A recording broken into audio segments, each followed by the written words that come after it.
Hi friends, टैक्साज के official YouTube channel में आपका फिर से स्वागत है, जहां पे हम आपको सभी तरह के legal, regulatory, statutory, other related compliance के बारे में डिटेल्स देते हैं। आज हम आ गए हैं एक और नई वीडियो के साथ, जिसका टॉपिक है जीएसटी रेवोकेशन और रजिस्ट्रेशन कैंसिलेशन।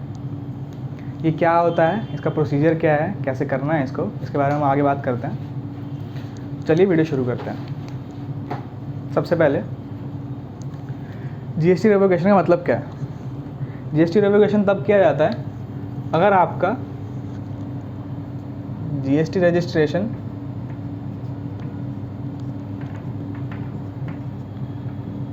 कैंसिल कर दिया गया है। कैंसिल करने के बहुत सारे वजह होते हैं। जीएसटी जो है वो काफ़ी कॉम्प्रिहेंसिव लॉ है, जिसके अंदर बहुत सारे रूल्स रेगुलेशंस का फॉलो करना पड़ता है। टाइम लिमिट्स बहुत सारी होती है। फॉर एग्जांपल आप GSTR 1 ही ले लो, 3 भी ले लो, 20 तारीख से पहले करना है, 10 तारीख से पहले करना है। तो ये सब कंप्लायंसेस बहुत सारे होते हैं, जिसके चक्कर में जो नॉर्मल बिजनेस ओनर्स होते हैं उनको ये सब चीज़ें कन्फ्यूजिंग लगती हैं और वो ये सब चीज़ों को छोड़ देते हैं, अपना बिज़नेस संभालते हैं, तो जिस चक्कर में उनका GSTR कैंसिल कर दिया जाता है। ये तो बहुत छोटा एग्जांपल था 1-3B का, और भी बहुत रीजंस की वजह से आपका GSTR कैंसिल कर दिया जा सकता है। जैसे कि आपने कोई रजिस्टर्ड ऑफिस का एड्रेस दिया, लेकिन वहाँ पे कोई विजिट नहीं, जब प्रिंसिपल ऑफिसर ने विजिट किया तो वहाँ पे कोई बंदा था ही नहीं, ऐसी कोई कंपनी वहाँ पे थी ही नहीं। तो इन सब चीज़ों की वजह से आपका GST कैंसिल कर दिया कि आप फ्रॉड कर रहे हो। ऐसे बहुत सारे कारणों की वजह से आपका GST कैंसिल कर सकता है। कौन? Proper officer. इसे कहते हैं सुओ मोटो कैंसलेशन। लेकिन बहुत सारे केसेस जो होते हैं वैलिड केसेस होते हैं कि हमारे जैसे विज़िट करने गए हैं, गलत एड्रेस पे विज़िट कर गया है या ऐसा कुछ, जिसकी वजह से हमारे पास एक ऑप्शन होता है ये कैंसिलेशन को रिवोक करने का, जिसे कहते हैं GST रेवोकेशन, जिसके बारे में ये वीडियो है। तो अब आपका कैंसिलेशन कैसे ना हो, रेवोकेशन तक बात ना ही पहुँचे, वो ज़्यादा बेटर है, क्योंकि ये बहुत झंझट वाला काम हो जाता है। कैंसिलेशन कैसे ना हो, कैसे बचें, आप हमारे पास आ सकते हैं। अगर आपके पास टाइम नहीं है, आप GSTR 1-3 भी नहीं संभाल सकते, कोई भी GST का काम नहीं संभाल सकते, हम है ना, हम आपका GST का सारा काम संभालेंगे। अपना बिजनेस संभालिए, आप टैक्साज पे विजिट कर सकते हैं, अपना GST का प्लान वगैरह सब्सक्राइब कर सकते हैं। चलिए जानते हैं कि रेवोकेशन अब करना कैसे है। अब तो बात आगे बढ़ गई है, अब रेवोकेशन करें कैसे।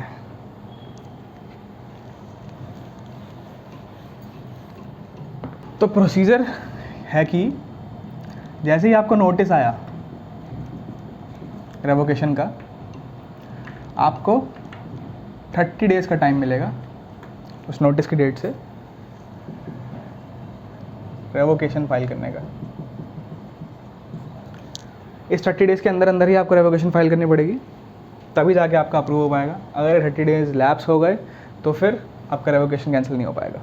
उसके बाद रेवोकेशन का एप्लीकेशन जो होता है वो होता है GST REG 21। अगर आप ऑनलाइन फॉर्म फाइल कर रहे हो तो ये नंबर याद करने की ज़रूरत नहीं है, लेकिन ऑफलाइन कर रहे हो तो याद रखना पड़ेगा। GST REG 21 के अंदर आप रेवोकेशन फाइल कर पाओगे। ये रेवोकेशन आप दोनों तरीके से फाइल कर सकते हो,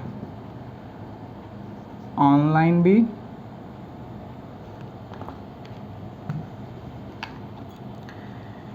ये रेवोकेशन आप दोनों तरीके से फाइल कर सकते हो, ऑनलाइन भी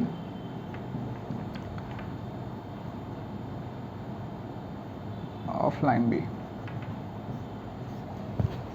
सबसे पहले ऑनलाइन जानते हैं। ऑफलाइन मैं ऑनलाइन के थ्रू ही समझा दूंगा आपको, ज़्यादा दिक्कत वाली बात नहीं होगी। ऑनलाइन में सबसे पहले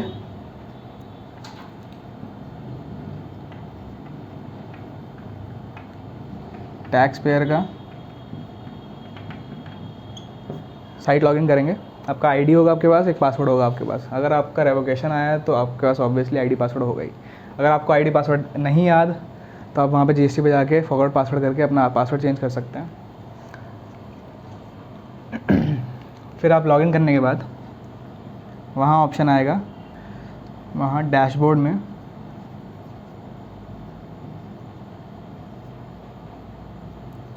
सर्विसेज होगा, वहाँ होगा रजिस्ट्रेशन वहाँ मिलेगा आपको एप्लीकेशन फॉर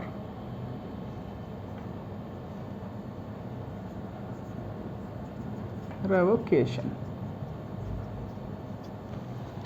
अगर आपको ये एप्लीकेशन फॉर रेवोकेशन नहीं दिख रहा, दो कारण हो सकते हैं, या तो आपको नोटिस ही नहीं आया होगा इसलिए आपको रेवोकेशन नहीं दिख रहा, और दूसरा आपका टाइम लैप्स हो गया होगा इसलिए आपको रेवोकेशन नहीं दिख रहा। ठीक है, यूजुअली जिसको नोटिस नहीं आता उसको बहुत सारी चीज़ें दिखती हैं वहाँ पे, amendment in core field, amendment in non core field, final return, ये सब चीज़ें दिखती हैं। लेकिन अगर आपका कैंसिलेशन आ रखा है आपके वो, तो आपको चार ही चीज़ देखेंगी basically, return dashboard, revocation, application for revocation और एक दो चीज़ और। तो ये सिलेक्ट करने के बाद इसमें एंटर करेंगे, रेवोकेशन फाइल के अंदर जाएंगे, वहाँ पे इसको सिलेक्ट कर लेंगे ये वाला ऑप्शन। ठीक है, रेवोकेशन, फिर वहाँ रीज़न का ऑप्शन, एक बॉक्स आएगा कि आप क्यों रेवोकेशन फाइल कर रहे हैं, आपका क्या रीज़न है जिसकी वजह से हम आपका जीएसटी जो कैंसिल होने कर दिया है प्रॉपर ऑफिसर ने, उसको क्यों वो रिएक्टिव करे, वो रीज़न आपको एक्सप्लेन करना पड़ेगा। जो भी आपका रीज़न होगा वहाँ पे लिखना पड़ेगा अच्छे से। ठीक है, और उस रीज़न के सपोर्ट में अगर कोई अटैचमेंट है तो वो भी अटैच कर दीजिएगा नीचे। ठीक है, अगर जो रीज़न है उसके आपके सपोर्ट में कोई अटैचमेंट है तो वो भी आपको नीचे अटैच करना होगा। ठीक है, ये अटैच हो जाएगा। इसके बाद यहाँ तक का प्रोसीजर था। अब इसके बाद होगा क्या, सीधा होगी फाइलिंग। वहाँ पे एक ऑप्शन आएगा चेक का, जिसे आपको चेक करना पड़ेगा, जिसमें लिखा रहता है कि जो भी चीज़ें कहा है मैंने सच कहा है, अपने होशाबास में कहा है। फिर ऑथोराइज सिग्नेटरी सिलेक्ट करना पड़ेगा, जो भी उस जीएसटी का ऑथोराइज सिग्नेटरी होगा, आपने पहले ही उसको बना दिया होगा जब आप रजिस्ट्रेशन कर रहे होगा उस टाइम पे ही।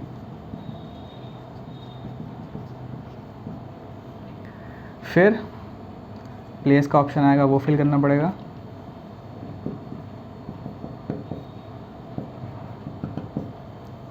और फिर जाके आपके पास ऑप्शन आएगा कि डीएससी से फाइल करा जाए कि ईवीसी से। डीएससी मतलब क्या होता है, डिजिटल सिग्नेचर।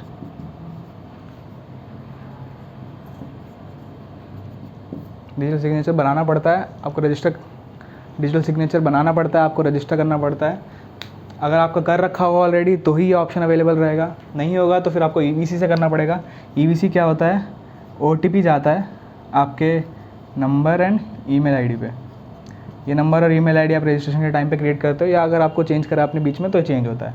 अगर नहीं पता क्या है आपका नंबर ईमेल आईडी, तो माय प्रोफाइल का एक ऑप्शन आएगा टॉप राइट कॉर्नर में,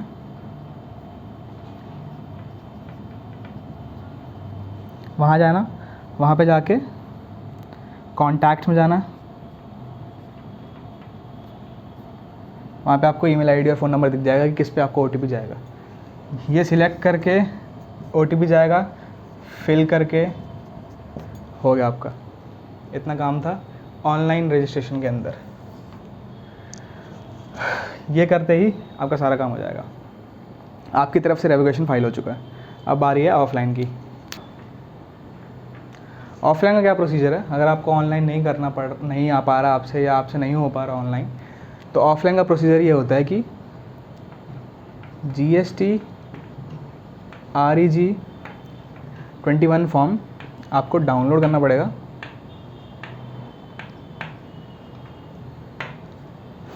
नीचे लिंक भी है, वहाँ से भी डाउनलोड कर सकते हो। ठीक है, फिर जैसे जैसे वो रिक्वायर्ड डिटेल्स थी वो फिल करनी पड़ेंगी। तभी मैंने आपको कहा था कि मैं ऑनलाइन के थ्रू आपको ऑफलाइन समझा दूँगा। जितने भी डिटेल्स थी, रीज़न, अटैचमेंट्स, वो आपको फिल करने पड़ेंगे वहाँ पे। और फिर वो अटैचमेंट के साथ आपको आपके जहाँ से आपको नोटिस आया, नोटिस के नीचे एड्रेस लिखा होता है कि कहाँ से नोटिस आया है, तो जहाँ से आपको नोटिस आया है वहाँ जाके उसको सबमिट करना पड़ेगा। प्रोबेबली वो वहीं से होगा जहाँ से आपका स्टेट है, वहाँ पे जाके आपको ये चीज़ GST REG 1 सबमिट करना होगा। सेम तरीके से जैसे आपने यहाँ पे करा, यहाँ पे यहाँ तक सबमिट हो गया। ठीक है, अब इसके बाद का प्रोसीजर कहता हूँ। जब हमने सबमिट कर दिया ये सब कुछ चीज़, उसके बाद प्रोसेसिंग कैसे होगी।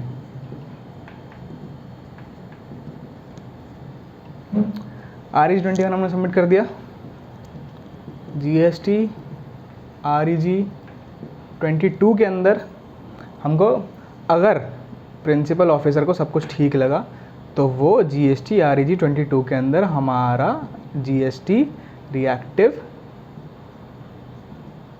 कर देगा, ठीक है, हमारा स्टेटस एक्टिव हो जाएगा। अगर उसको ठीक नहीं लगा तो वो GST REG 23 के अंदर SCN इशू करेगा। इसमें होगा क्या कि इसमें अगर जिसको रीज़न अगर पसंद नहीं आएगा तो वो बताएगा कि आपका रीज़न जो है वो ठीक नहीं है, या कोई लेजिबल रीज़न दो या लेजिबल प्रूफ दो, अटैचमेंट जो आपने अटैच करी है वो ठीक नहीं हुआ तो GST REG 23 के अंदर वो SCN इशू करेगा। फिर हमें उसका रिप्लाई करना होगा GST REG 24 के अंदर। ये फॉर्म नंबर मैं इसलिए बता रहा हूँ, ये ऑफलाइन वालों के लिए ज़्यादा ज़रूरी है, क्योंकि ऑनलाइन वालों को तो जैसे ही हुआ उनको फिर से SCN का नोटिस आएगा, उसका वो रिप्लाई करेंगे सेम उसी तरीके से, उसमें कोई चेंज नहीं आएगा। लेकिन जैसे ऑफलाइन वाले हैं, जैसे उन्होंने 21 फॉर्म फाइल करा, फिर उनको 23 में SCN आएगा, फिर उनको 24 फाइल करना पड़ेगा, तो ये उनके लिए ध्यान रखने वाली बात है। REG 24 फाइल करना पड़ेगा, उसमें सेम चीज़ रीज़न वगैरह जो प्रिंसिपल ऑफिसर ने उनको बोला है कि सब ठीक नहीं है, वो सब ठीक करके REG 24 के अंदर जाएगा, SCN का रिप्लाई करेंगे। फिर GST REG 05 के अंदर प्रिंसिपल ऑफिसर रिप्लाई करेगा। अगर अफर्मेटिव तो अफर्मेटिव आपका एक्टिव हो जाएगा, अगर नहीं तो आपका कैंसल्ड ही रहेगा।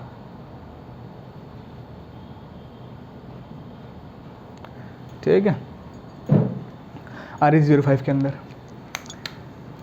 21 से 22 7 डेज़ के अंदर अंदर हो जाना चाहिए। ये अगर उसको रीज़न पसंद नहीं आया, उसने वो दिया, फिर आपको ये भी 7 डेज़ के अंदर अंदर बताना पड़ेगा रीज़न कि क्यों हम सही हैं। फिर 24 से REG 5 भी 7 डेज़ के अंदर अंदर आ जाएगा। 7 डेज़ के अंदर अंदर सारा प्रोसीजर हो जाता है, 7 डेज़ ज़्यादा टाइम लेता है। ठीक है। ऑफलाइन में क्या, अगर आपने ऑफलाइन फाइल करा है तो सेम प्रोसीजर यहाँ पे, फिर 22 में अगर आया तो ठीक है, नहीं आया तो 23 में आएगा, इन दोनों में से एक ही आएगा, नहीं आया तो 23 में आएगा, SCN आ गया। अब आपको फिर सीधा 24 फाइल करना पड़ेगा, फिर आपका REG 5 आएगा। ये होगा कंप्लीट पूरा प्रोसीजर। अब एक और बात कि ये कौन फाइल नहीं करेगा, किसके लिए रेवोकेशन एप्लीकेबल ही नहीं है।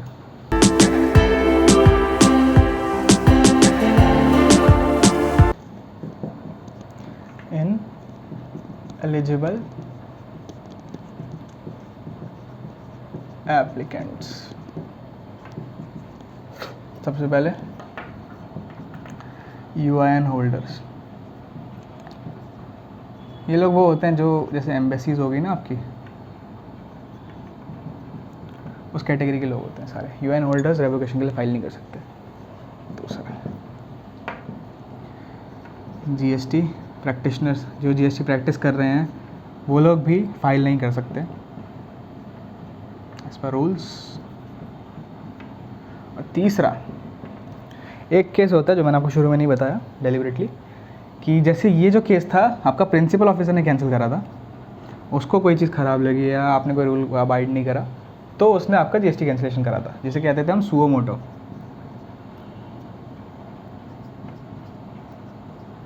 एक सीन ये भी होता है कि आपको GST नहीं करना, आपने अपने आप खुद कैंसिलेशन करवाया है, फाइल करा है डेलिबरेटली आपने कैंसिलेशन के लिए, सुओ मोटो नहीं है, आपने डेलिबरेटली कैंसिलेशन के लिए फाइल करा है। इस केस में आप रेवोकेशन नहीं कर सकते। जी भाई, आपने खुद ही करा है कैंसिलेशन, तो फिर रेवोकेशन किस चीज़ का मांग रहे हैं? तो यही सीन होता है। ये 3 लोग रेवोकेशन के लिए फाइल नहीं कर सकते, बाकी सब लोग फाइल कर सकते हैं। तो यही था GST रेवोकेशन का प्रोसीजर और कैंसिलेशन रजिस्ट्रेशन। अगर आपको कोई भी डाउट हो तो कमेंट्स में पूछिएगा, हम ज़रूर रिप्लाई करेंगे। अगर आपको ये प्रोसीजर में कोई भी तकलीफ हो तो आप हमारे पास आ सकते हैं www.techsas.com।